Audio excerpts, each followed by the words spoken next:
What is up, ladies and gentlemen? Welcome back to the channel. That's right, I said it. Where I do say a lot of things to where people are like, whoa, can't believe you said that. Well, I say it.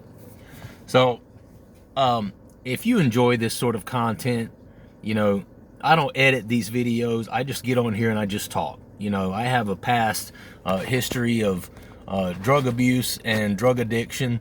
And if you're a person who shares some of those similar past and or current struggles, then drop a like, drop a comment, subscribe to the channel. This is a supportive environment where you are in the judgment-free zone here. Whatever it is you're currently into or what you've been into in your past, there is no judgment here. And as you can hear by some of the stories I tell that I'm one person you definitely don't need to be embarrassed around, as I've been through some fucked up things in my drug addiction and have done some fucked up things, including stealing medications from people, lying, different other various things. Okay, so subscribe to the channel if you enjoy that. Just a guy being real, just a guy being straight up, brutally honest, and I definitely would appreciate it. So I've kind of become a storyteller on here, and I've had a couple of people say, hey man, I like when you tell the stories about, the first time you did certain things or your certain experiences with certain drugs and things like that. And I think it's one of those things where people can relate to it, and then it starts making them take that walk down memory lane and recall the first time they did something, or at what defining moment in their lives that they discovered that, okay, well, this is probably going to be an issue for me. Or they can point to a specific time where and certain event caused them to realize that, yeah, this is going to be a problem. I'm going to end up being a user of this drug, blah blah blah, yada yada yada. And so I think that's something that people relate to, and that's one of the reasons that people like to hear these stories. Well, I have another story today, and this one has to do with just an illustration as to how far a substance abuser will go for a substance, any substance, right? This one took place right around the time I was about 19 years old, I believe, okay? So when I was younger, I have shared that at this point, mostly what I was doing was drinking. At this point, I hadn't really found what the love of my life came to be, which was narcotics and opiates. At this point, I had used narcotics and opiates a couple of times, but I had never gotten like a steady stream of them or a steady supply of narcotics at this point. So at this point, I was just anything that I could use that was a mind-altering substance, I was going to use it. And the main thing that I had used up until this point had basically been alcohol. Okay, so I was about 19 years old.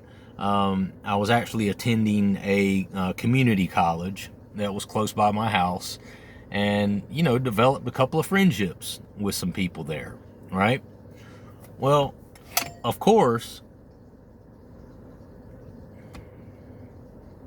when you're in college, you like to drink, you like to party. I was no exception as a 19-year-old kid. Well, I shared in some of my previous videos where when I was 16 years old, I actually got in trouble for stealing. Okay, I was stealing clothes. This is actually a different story than the one I talked about on my last video. I was completely sober when I got caught stealing, and actually got in trouble for stealing and got a misdemeanor larceny charge when I was a 16-year-old kid. So that was my first time ever being in trouble with the law.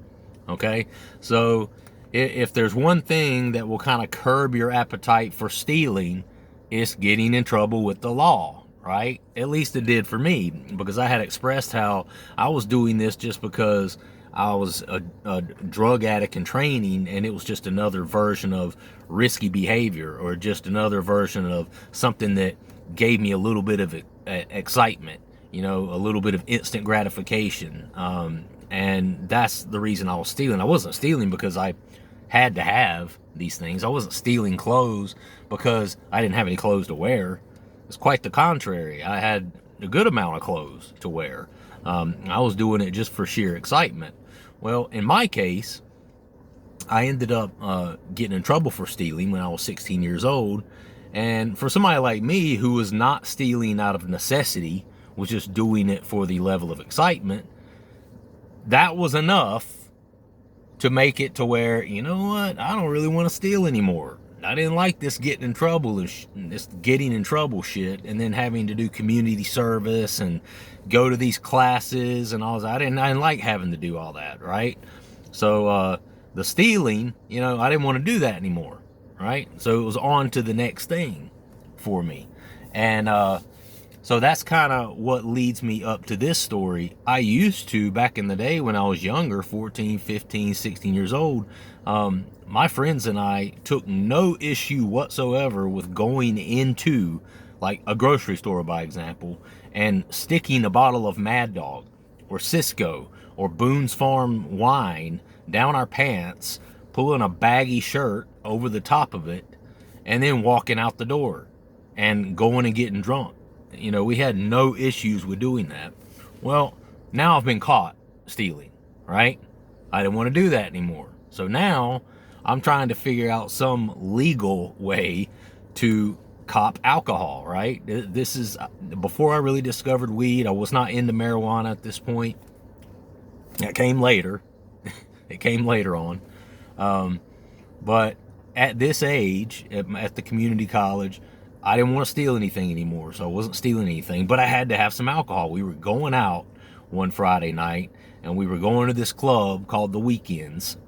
Weekends. We were going to this club called Weekends in Raleigh that Friday night. And it's a lot of college kids hung out there. We were really excited about going. You know, this, and they had 2 or 3 of my new friends that I had met at college here. We're all going to go out, you know, so I'm wanting to impress these kids, right? My new friends, right? I'm wanting to show them all a good time. Let's all go out and, you know, party, let's drink, let's get some chicks, you know, all those things. There was one problem. I couldn't buy alcohol. 19 years old, you know, and this whole idea of going to the club with these couple of friends and hanging out and partying sounded so much better if there was alcohol involved, right? I mean, who wants to go and party it up at this nice new club with new friends and looking for chicks? And I mean, who wants to do that sober, dude? You know? I mean, maybe for some people, but for a drug addict in training like myself, who wants to do this shit sober, dude? Nobody wants to do this sober, you know? So, so I had a problem. And part of the problem was, prior to this, my brother, who's 3.5 years older than me, he was, you know, 22 years old at this point. So, he would at times buy me alcohol. He was old enough. But my brother is off in college at UNC Charlotte during this period of my life, right? So he's 3.5 hours away. So my usual supplier of someone who could buy me some alcohol and would have been willing to do that was my brother. He wasn't around. You know, I'm in Raleigh, 3.5 hours away from where he is in Charlotte. So we didn't know how we were going to get alcohol, right? And this is something I really wanted to do for being able to go out on Friday night. So this will go to show you what kind of links that someone who has substance abuse issues will go to get a substance. All right, so I had this bright idea. I'm like, you know, maybe I could take my brother, because my brother and I look very similar, you know, and there have been times in the past where people have even said, "Man, you guys look like twins. That's crazy. You guys sure you're not twins?" I'm like, no, he's 3.5 years older than I am, believe it or not, but we looked very similar. You could tell we were blood brothers, right? And I thought, maybe I could use his ID, because let me back up 1 second. I had used my brother's ID before. Once or twice, I had taken his ID and gone somewhere and had actually gotten by with it. Somebody looked at the ID and was like, okay, handed it back to me, and I had actually bought alcohol with that. And my brother is kind of guy, he was like, that's fine. I don't care if you do it. But if you get caught for some crazy reason, leave my name out of it, and you need to tell them that you took the ID and that I didn't know anything about it. Basically what he said is, I'm giving you permission to do it, but if you get caught, you better say you took it and stole it. I was like, cool, no problem. But the problem was, he was in Charlotte, so I couldn't do this, right? So I call my brother and I tell him what I'm thinking about doing. I'm like, hey, I'm wondering if I take your birth certificate and your social security card. I knew where all this information was. My mom kept all this stuff while we were living at home. She always kept all this stuff in a filing cabinet that was in one of the back rooms. I always knew where this information was, right? And I told him, I said, I wonder if I took your information to the DMV, tell them that I'm you and that I lost my license, I just needed a duplicate license, if I could get by with that. And it's one of those things where my brother, of course, was like, again, I don't care if you do it, that's fine, go ahead and go do it, but if for some reason you get caught or somebody says something to you, I didn't know anything about it, right? I was like, bet, of course, and of course I agreed to that. I wasn't gonna, I would have rather myself gotten in trouble than to get someone else in trouble, especially my brother, because we're like this, right? And so he agrees to let me do it. So I take my brother's birth certificate and social security card. I go to the DMV office.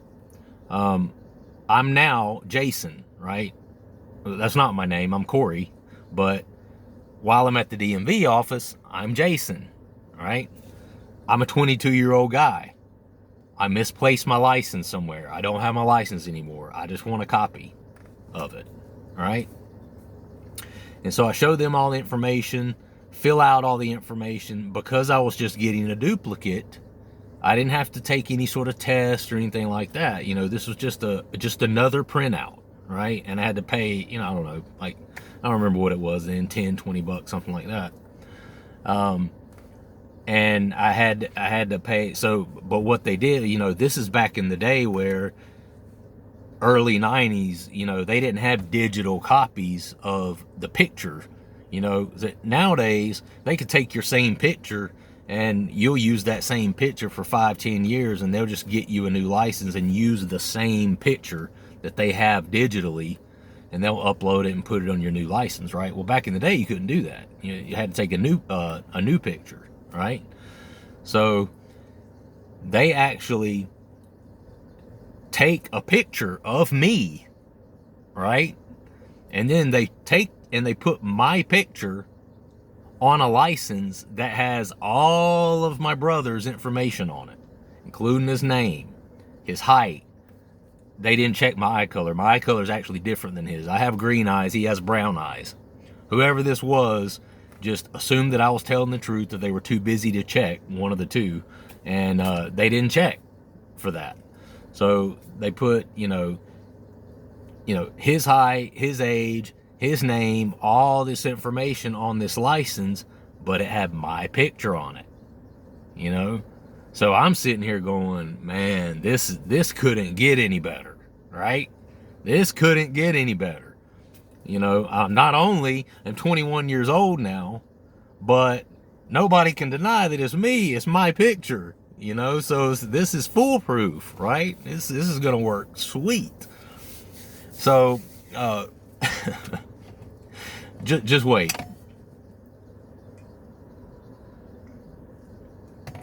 Friday night comes around. We go to the club. It's me and these two other guys I was going to college with, right? And it's one of those things where at this club, if you're 21 years of age and you have they put a wristband on you, okay? As long as you have the wristband, you can buy drinks all you want to in the club, and no issue. No one will say anything to you. Well, the guys that were with me were not 21. All right. Well, none of us are 21. We're all like 18, 19 years old. But I was the only one of these three that had a fake ID. So I was the only one that technically could drink. All right. And you probably know where this is going, but I'm gonna go ahead and tell it anyway. So my dumb ass decides, I'm drinking. I want to make sure they can drink too. I don't want to go in there and just be drinking beer in front of them all night. And here they are, can't even drink, and one of the other kids, especially one of them, really wanted to have a drink. And so I go and I buy one of these other kids a beer. All right. So we're walking back kind of towards the dance floor, whatever. I hand him the beer. Everything's cool. About 30 seconds later, we get kind of like closer to the dance floor, right? And all of a sudden, this guy, this kind of bigger, taller, older guy, kind of steps in front of me. He was like, hold on a minute. And it's like, at first, it didn't register with me. I'm like, who's this dude, And then he looks and he grabs the wrist of my friend, the guy that I actually gave the beer to. He grabs his wrist and he looks at it. And as soon as I saw him look at this guy's wrist, I was like, fuck. I knew immediately, like, this guy's like ALE. This guy is law enforcement, right? So we asked him where his wristband is. He's like, oh, I don't have one. He tried to lie to him at first like an idiot. Like, oh, they didn't give me one, thinking that like a dumb 18-year-old kid that he was, thinking that the cop was just going to be like, oh, okay, that's cool. All right, well, have a good night. No. He knew better. And so he brings both of us outside, and we go and we're sitting in his law enforcement car outside of the club, right? He gets both of our IDs. So at first I'm sitting there thinking, I don't know exactly what's going to happen or how all of this is going to play out, because I'm in a unique situation, right? Because according to the license that I have on me and the license that I've produced and given to the officer, I'm old enough to drink, right? The kid that was with me, his license showed that he was, 18, 19 years old, whatever he was. And so we're sitting there and I'm got all this stuff running through my mind. I'm like, is he, maybe he's just going to get, I was stupid. I didn't, I was a young, dumb kid. I didn't know exactly what he was going to try to get me for, because my whole thing, I'm sitting here thinking, well, as far as he knows, I'm old enough to drink, right? And, a couple of minutes into it, I think to myself, shit, I just bought him alcohol. He's not 21, and I just bought him alcohol. So then at that point, I realized, like, nah, I'm fucked either way. I'm fucked either way, because even if he thinks I'm 21 and I'm old enough to drink, I've now bought an underage person alcohol, right? So, so he, starts going through his whole process. We're sitting in the car, I'm sitting in the passenger seat, my friend's in the back. And the officer's cool. I mean, he's cool. He's trying to like joke and, who can get by with that? Y'all, you can't do that, and just trying to kind of soften the blow, because I know he could tell that we were scared and just kind of like, damn it, sort of thing. And, so here's the problem. We're sitting there. He goes through, he writes my friend, a ticket for, underage drinking, basically. And, then he gets to me. All right. And so I'm sitting there thinking, all right, so he's pretty much already got me. I can do one of two things. All right. I can sit there and let him continue to write a ticket, which for me would just be buying an underage kid a drink. Right.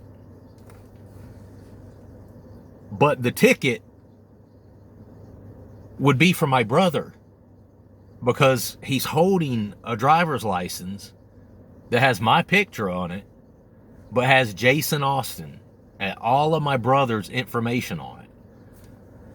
So I'm sitting there going, okay, if I let him just write the ticket, then it's just going to be for, I won't get an underage drinking. It's just going to be for buying someone else alcohol, but the ticket's not going to go to me. It's going to assess under my brother's name. And I had already told my brother that if you ever get caught, you're on your own, that sort of thing. And so I was just like, he gets, several lines into writing the ticket, and I'm sitting there watching him, and he's writing down Jason Austin, date of birth, 12/8/72. He's writing down all this information, and I'm sitting there going, fuck, because I know that once I tell him, I'm not only going to get in trouble for buying that guy alcohol, but I'm also going to get in trouble for having a, what do you call it? Like falsifying a license, having a fake ID, basically. And but couldn't do that. I had promised my brother, and there was no way I was going to sit there and let him write a ticket to my brother, and then my brother gets a summons in the mail to go to court, right? And the funny story, my brother at 22 years old, he had already had a DUI at this point. My brother did. And this is from when he was 19 years old, and he got caught. It went through a license check one time, and they checked him, and he had been drinking. So he actually got a DUI when he was like a 19-year-old kid or something, and lost his license for like a year. So all of that, mixed in together, there was no way in hell I was going to let my brother take the fall for some stupid shit that I'd done. So finally I speak up. I'm like, officer, have something to tell you about that ID. And I still remember, he stops, he looks at me, he's like, all right, go ahead. I said, that ID that's actually my brother. And he looks at it, he looks at the license, he looks at me, looks at the license, and his exact words were, well, it damn sure looks like you. And and that's when I was like, well, there's reason for that. It is me. That's actually me. That picture is actually me. And then at that point, I explained to him what I did, told him that I took all my brother's information, went to the DMV, basically told him everything that happened. All right. And then I went on to tell him who I actually was, that my name was Corey Austin, not Jason Austin, and this is my birth date, this is my address, this is my age, all these things, right? Because I didn't have my actual ID on me. I was only carrying my brother's ID that night, or the ID that I had gotten that had my picture and his information on it. And so I had to tell this officer everything about who I was, all right? And so I did that, and he actually he kind of laughed, to be honest with you. This guy was probably like mid to late 20s. You know, he probably only been an officer for a few years. I mean, he thought it was funny. He was like, I got to give you credit for that. He's like, I never would have known. I never would have known. And I was like, well, my brother would have known. He was like, yeah. He was like, that was smart of you to speak up. And I was like, yeah, it was. And so long story short, I had to take classes for this. I had to do like, I think 36 hours of community service or something, like take some alcohol class about not drinking and this and that and the other. And because it was my first offense with something like this, excuse me, they actually ended up throwing out the fake ID charge, because I had never done anything like that before, and they kind of gave me like almost like a prayer for judgment on that sort of thing, because the only time I had been in trouble with the law prior to this was the time when I was 16 years old and I got caught stealing a pair of shorts from JCPenney, right? So I wasn't like, you know, this hardened criminal. And not only that, there's a reason that these ALE officers hang out at these clubs where these 18, 19, 20, early 20s kids hang out, because kids do shit like that all the time, right? All the time. I've seen kids get busted up there for having alcohol in their cars. They're out in the car, you know, drinking, getting tore up, and then walking into the club. You know, cops will like, undercover cops will like stake out in the parking lot and kind of watch kids. And just, I mean, this is, you know, it's not just me. This is a common thing that young kids this age are doing on a regular basis, you know. And so in light of that, they threw out the charge of the fake ID, and I basically got charged for buying alcohol to someone underage, right? No. I'm sorry. That I got charged with that, and I got charged with drinking underage myself, because it turns out I was only 19 years old. You know, I wasn't old enough to drink. And you know, there's little small misdemeanor charges. It's not anything, you know, not anything serious. But yeah, that's just another example of what, you know, somebody who is addicted to drugs will do for that type of substance. You know, you will go to great lengths. And alcohol wasn't even my thing, you know. I just had to have something. I was already at that point in my life where I had to have something, you know, because I was just miserable without it, you know. And so that's what I ended up doing. But anyway, that's another story from my diary. I appreciate you guys listening. Hey, subscribe to the channel and like the video, comment on the video, and I appreciate you guys checking back in once again. So I will see you next time. All right, peace.